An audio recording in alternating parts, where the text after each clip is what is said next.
సనాతన ధర్మ బోర్డు అనేది రక్షిస్తుందని క్లియర్ గా చెప్పారు. దానికి పవన్ కళ్యాణ్ గారు దీనిలో పంది కొవ్వు కలిసింది, మిగతా జంతువులు కొవ్వు కలిసింది, ఇదిగో ఇలా అన్నారు. సిట్ దీనిలో జంతువులు కొవ్వే కలవలేదని చెప్పి దీనికి పవన్ కళ్యాణ్ గారు భయపడ్డారని చెప్తున్నారు కదా వైసీపీ పెయిడ్ యూట్యూబ్ ఛానల్స్. ఏరా పవన్ కళ్యాణ్ గారు మీకు ఒకటే చెప్తాను, ఈ పదం నేను ఎందుకు పడుతున్నానంటే పవన్ కళ్యాణ్ గారు భయపెట్టే స్థాయి మీద పవన్ కళ్యాణ్ గారు భయపడతారు అసలుకి. 2019 నుంచి 24 మధ్య కాలంలో ఒక్క ఎమ్మెల్యే లేకపోయినా ఆయన వెంట నిలబడిన కొద్ది మంది నాయకులతో, ప్రజాభిమానులతో, సైనికులతో అనేక రకాల మీటింగులు పెట్టినప్పుడు ఆయన భయపడ్డా? మీ గవర్నమెంటే కదా అప్పుడు. ఆయన రాజసం ఏంటో తెలియలేదా? ఆయన చరిష్మా ఏంటో మీకు తెలియదా? అలాంటి వ్యక్తి భయపడతాడా? ఆయన ప్రతి మీటింగ్ లో పోలవరం ప్రాజెక్టు పూర్తి అవ్వలేదంటే మీ నాయకుడు గాని మీరు గాని పవన్ కళ్యాణ్కి ఇదిగో 3 పెళ్లిళ్ళు, ఇదిగో ఇంతమంది బాలికలు మిస్ అయ్యారని, ఇదిగో పవన్ కళ్యాణ్ గారికి 3 పెళ్లిళ్ళు, ఇంత డెవలప్మెంట్ అవ్వట్లేదు, రోడ్ల సమస్య ఉన్నది అని చెప్తే పవన్ కళ్యాణ్ గారికి 3 పెళ్లిళ్ళు.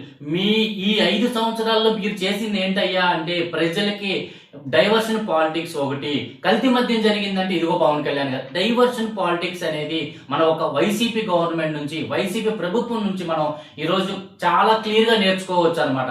మనం ఎక్కడో సినిమా ఆర్టిస్టులను చూస్తున్నాం, ఏది మన యాక్టింగ్ ఎలా చేయాలనేది అవసరం లేదు. మన ఆంధ్రప్రదేశ్ ప్రభుత్వంలోనే వైసీపీలో ఉన్న అతి కొద్ది మంది, అందరినీ నేను అనట్లేదు, అతి కొద్ది మంది నాయకులలో యాక్టింగ్ అనేది చాలా క్లియర్ గా ఉంటుంది అనమాట. ఎందుకంటే ఒక సమస్యని లేవనెత్తినప్పుడు ఆ సమస్యని మన పరిష్కారం ఏ విధంగా చూడాలి, దానికి రీకౌంటర్ ఏ విధంగా ఉండాలి అనే తప్ప వీళ్ళు ఏం చేస్తారంటే డైవర్షన్ పాలిటిక్స్ అనమాట.